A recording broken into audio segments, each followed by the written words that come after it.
ये एक ऐसा भारत में ऐसा व्रत नियम है जो विदेशी म्लेच्छों से भारत में जन्मे जो देह होते हैं, जब धर्म का पालन होता है तो जो दिव्य ऊर्जा भारत की जो शुद्ध दुर्गा देवी की भूमि दे पाती है वो म्लेच्छ स्थानों में नहीं प्राप्त हो पाता। हरिओम, हम कल की महाराज बोल रहे हैं जी। आज रात का डिनर आपका क्या है? आज का डेट 5 जून। कल क्या है? एकादशी है जी कल। और ये सामान्य एकादशी नहीं है, निर्जला एकादशी है। इसका महत्व जो आपने सुना है, इसमें हम और कुछ सौंदर्य युक्त ऊर्जाशील सितारे आपके लिए लगा रहे हैं। भीमसेन ने इसकी मांग की थी क्योंकि युद्ध के पहले उन्होंने कहा था अब हम व्रत नहीं कर पा रहे हैं, व्रत करने की क्षमता कम है, तो हमारे लिए कोई उपाय बता दीजिए श्री कृष्ण चंद्र जी महाराज। तब निर्जला एकादशी उन्हें बताई गई थी। सारे एकादशियों का समागम, सारे नवरात्रों का समागम होता है निर्जला एकादशी।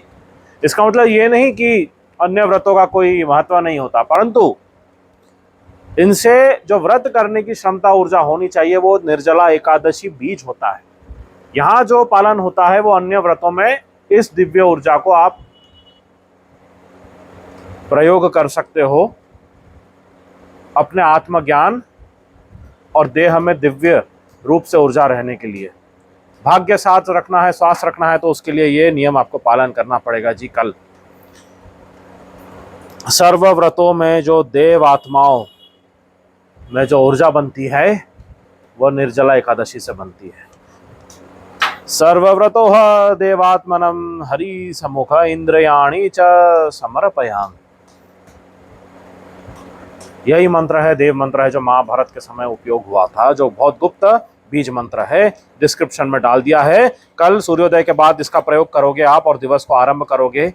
जहां भोजन तो छोड़ो, पानी को भी ग्रहण नहीं किया जा सकता। ये देह में शुद्धता लाने के लिए है जी आपके। ये है आपका डिनर। क्या है? नियम से पहले ही ब्रेक लगा देना पड़ता है, घुट घुट करके लेना पड़ता है जल, कभी भी एक साथ नहीं पीना। अब कल जैसे आरंभ होना है तो आज ही आप ब्रेक लगाना शुरू कर दोगे आपके नियमों पर। इसलिए कहते हैं तामसिक भोजन नहीं करना चाहिए। जो तामसिक भोजन में, तामसिकता में रहते हैं, उन्हें बहुत ज़्यादा प्यास लगती है और ये कल के लिए बहुत आवश्यक है। और यही पांडवों ने पालन किया था युद्ध के पहले। उनको निर्जला एकादशी के बारे में ज्ञान दे दिया गया था क्योंकि वहाँ ऊर्जा लगती है। और वैसे ही अभी विश्व युद्ध है, यहाँ पे आपके पास कुछ हमारे देवात्मा परमात्मन महाभारत की ऊर्जा का कुछ अंश व्रतों के पालन से होना चाहिए। इसके लिए बहुत आवश्यक है ये, देह को ऊर्जाशील बनाने के लिए।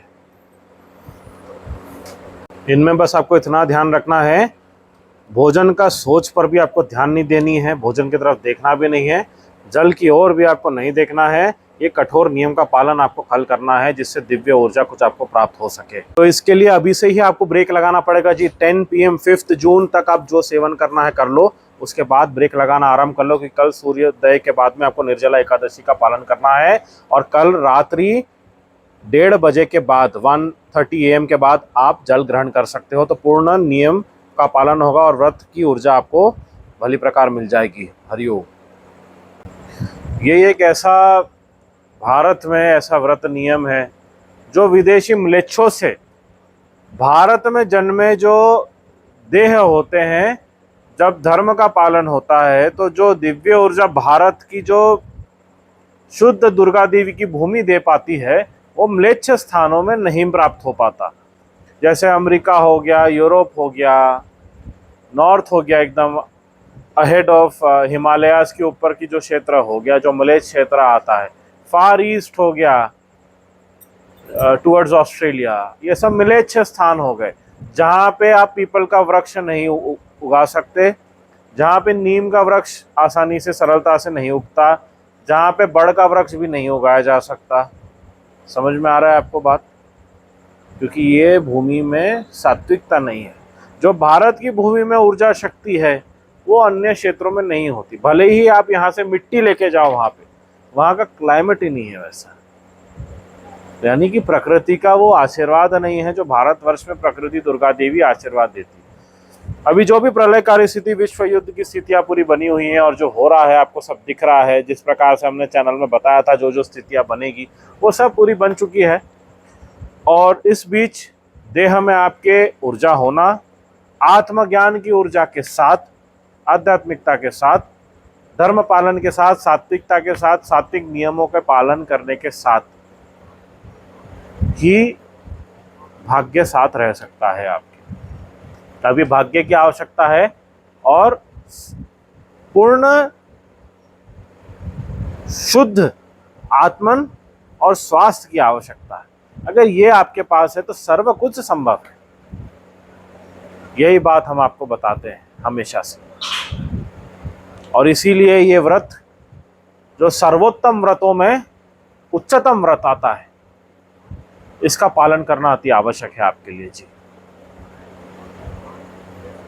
इसे समझना और इसका पालन करने में ही समझदारी है।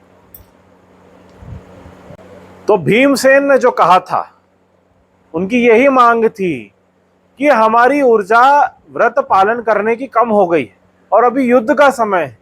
यदि हम व्रत पालन की ऊर्जा साथ नहीं रखेंगे, मात्र भौतिकता पंचभूत के भरोसे हमारा देह ज्यादा समय टिक नहीं पाएगा युद्ध में। समझ में आ रहा है हमको हमारी बात? हम क्या बता रहे हैं? ये भीमसेन ने स्पष्ट बताया था, ये युद्ध के पहले हुआ था। महाभारत के युद्ध आरंभ होने से पहले ये सब बातें का सत्संग चल रहा था। कौन से वन में चल रहा था? ये नैमिषारण्य वन में चल रहा था जी, साधुओं के समीप। हम भी वहां उपस्थित थे, विदुर जी महाराज वहां उपस्थित थे, सर्व महान साधुगण संत सब वहां उपस्थित थे वेदव्यास मुनि के समक्ष, और उनके समीप यह दिव्य वाणी का उल्लेख हुआ। वहीं पर सर्व कुछ साझा किया गया था कि किन किन नियमों का पालन हमने करना चाहिए जिससे देह में ऊर्जा रहे युद्ध के समय और शत्रु को हम परास्त कर सके। शत्रु बहुत शक्तिशाली है, परंतु हम सात्विक नियमों का पालन करके शुद्ध देह में शुद्धता लाकर, आत्मा में शुद्धता लाकर, हमारा वैसे भी उद्देश्य शुद्ध है। जब उद्देश्य शुद्ध रहता है तब भाग्य साथ रहता है। ये बात को हमेशा आप ध्यान रखिएगा जी। तो ये तो भीमसेन जान रहे थे। जैसे गंधमादन पर्वत की ओर जब भीमसेन जा रहे थे तो तब अपने बड़े भ्राता श्री हनुमान जी महाराज से भेंट हुई थी। हनुमान जी महाराज वहां लेटे हुए थे। भीमसेन महाशक्तिशाली घमंड से भर गए थे कुछ समय के। घमंड चूर करने के लिए हनुमान जी महाराज वहां पे वृद्धावस्था में लेटे हुए थे। पूछ भी नहीं उठा पाए उनकी, पूछ भी नहीं हिला पाए हनुमान जी की भीमसेन।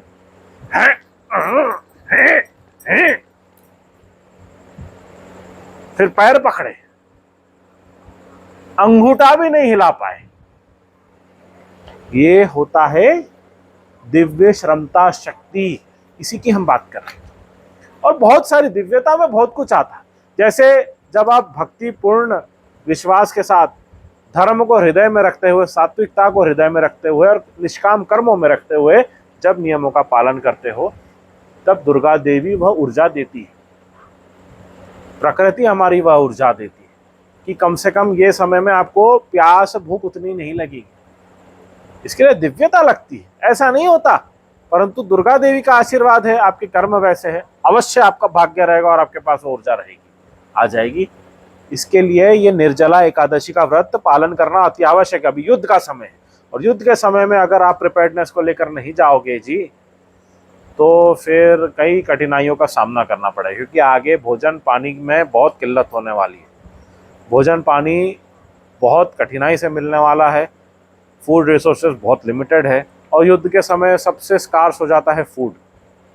ये आपने इतिहास में देखा है। तो आपको ऐसे में समझदारी क्या करनी है? हमारे कल के महापुराण में दिया है कि प्रजा अधिकतर वनों के भरोसे हो जाएगी, वन क्षेत्र में चली जाएगी, क्योंकि भोजन नहीं रहेगा। आगे भयावह प्रलयकारी स्थिति चल रही है, बाढ़ में सब नष्ट हो रहा है, नष्ट हो जाएगा। खाओगे पियोगे क्या? भक्ति चाहिए, भक्ति है, सात्विक कर्म है, सब हो जाएगा।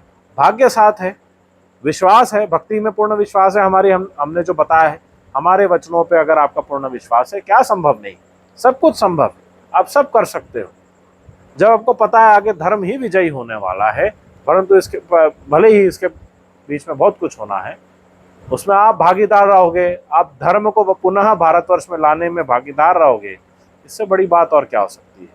इसके लिए तो पहले आपकी आत्मा शुद्ध होनी चाहिए, देह पूर्ण शुद्ध होना चाहिए, और बिना सात्विक व्रतों के नहीं हो सकता।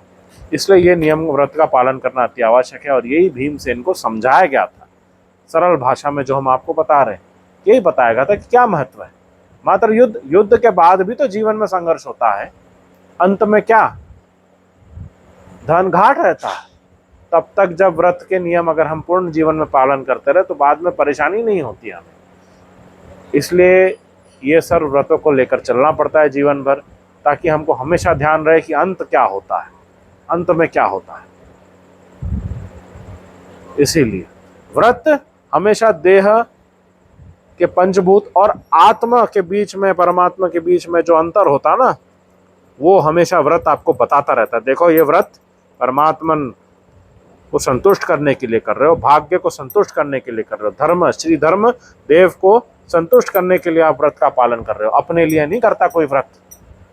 यहीं पे गड़बड़ हो जाती है। मनुष्य जब अपने स्वार्थ के लिए व्रत करने लगता है, सब साक्षी रूप में चंद्रदेव, सूर्यदेव, अग्निदेव जो बैठे होते हैं ना मध्य चक्रों में हमारे, वो साक्षी होते, देखते हैं अच्छा तो ये अपना कोई फायदा देख रहा है, ठीक है कर, अगली बार ऊर्जा ही नहीं रहेगी तो कर ही नहीं पाएगा व्रत। ऐसा है जी। आपको जब अदृश्य श्रमता शक्ति में विश्वास है, पता है आपको स्वप्न रहते हैं, ये सब अदृश्य ऊर्जा होती है जिसको आप पकड़ नहीं सकते, देख नहीं सकते, वो है, बस है। इसलिए तो नियम व्रत होते हैं, इसलिए हम यज्ञ कुंड में आहुतियां चढ़ाते हैं। वहां दिखते हैं क्या कुछ आप, बस अग्नि दिखती है और आहुति रहती है और वायु चलती है, वो पूरे देवगण होते हैं, जहाँ होने होते हैं वहां आ जाते हैं।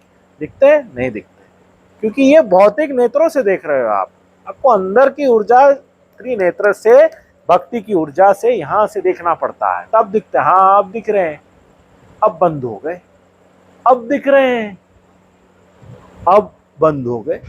आंख खोलने पे नहीं दिखेगा, आंख बंद करोगे तो दिखेगा, ये है इसका रूल। आंख खोल के ढूंढोगे अगर नहीं दिखने वाला, आंख बंद करोगे तो शंकर जी दिखेंगे, ओ ऊपर में, ओ बैठे हुए ऊपर, शांति रूप, करुणा सागर है, कहाँ गए, किधर, ये बात होती। इसको कहते हैं दिव्य दृष्टि का सदुपयोग। दिव्य दृष्टि की ऊर्जा को बनानी है, उनके लिए आशीर्वाद चाहिए होता है, और इसके लिए व्रत पालन करना पड़ता है, इसलिए यह अति आवश्यक होता है। अब समझ आया आपको आपके आसपास क्या है, सब भौतिक है, सब विनाशी है, सब स्ट्रक्चर्स कोई अर्थ का नहीं, परंतु ये धर्म के लिए है। जो भी आपके पास है वो धर्म की सेवा में रहना चाहिए, इसीलिए है। और इसलिए गौ माता नंदी महाराज के सेवा आशीर्वाद के बिना कुछ संभव नहीं होता। सारा उद्देश्य इनकी ही सेवा रक्षा है। याद रखना, महाभारत का युद्ध हुआ था गांव के लिए, और गांव में कौन रहती है, गौ माता रहती है, नंदी महाराज रहते हैं। गौ और नंदी के लिए ही युद्ध हुआ था, और अभी वही गौ और नंदियों की हत्या हो रही है भारतवर्ष में, विश्व भर में हर जगह हो रहा है। उन्हीं के लिए युद्ध है ये। भूमि जब आएगी इनके लिए ही आएगी, क्योंकि उनके ही भरोसे सारा आत्मा का सुख और ज्ञान है, तभी आत्मा की सद्गति प्राप्त हो सकती है। बिना सात्विक देसी गौ माता के दुग्ध के हवन कुंड में जब तक आहुति नहीं पड़ती, कोई भी वेद व्रत नियम, कुछ जो भी सत्यनारायण कथा हो गई, कोई भी कथा हो गई, किसी का भी पालन नहीं हो सकता, ना ही उसके योग पूर्ण हो सकते हैं, कुछ नहीं संपन्न हो सकता, सब दिखावा रहता है। फिर यहाँ वहाँ भटकती रह जाती है आत्मा। और जो ऐसे पाप आत्माएं होते हैं जो कत्ल खाने भी चला रहे हैं और यहाँ पे ऊर्जा के लिए कुछ गौ भी पाल के रखे हैं, क्यों ऐसे होते हैं बदमाश, उनके लिए तो पहले नरक बना हुआ है। जो अपने स्वार्थ के लिए पालते हैं ना, भौतिक स्वार्थ के लिए, उनके लिए तो पहले गड्ढे बने हुए हैं धरती पर। ज्वालामुखी फुट फुट के निकल रही है अमेरिका के पास, हमने बताया था। Volcano eruptions near America type कर लीजिएगा, आप गूगल में दिख जाएगा आपको हवाईन आइलैंड्स में क्या हो रहा है। माउंट एटना भी इरप्ट हो गया है और भयानक भयानक वॉल्केनिक इरप्शंस हो रहे हैं, और हमने बताया है बार बार ये अमेरिका में होना है और अमेरिका का लैंड पूरा जलमग्न हो जाएगा विश्व युद्ध के बीच।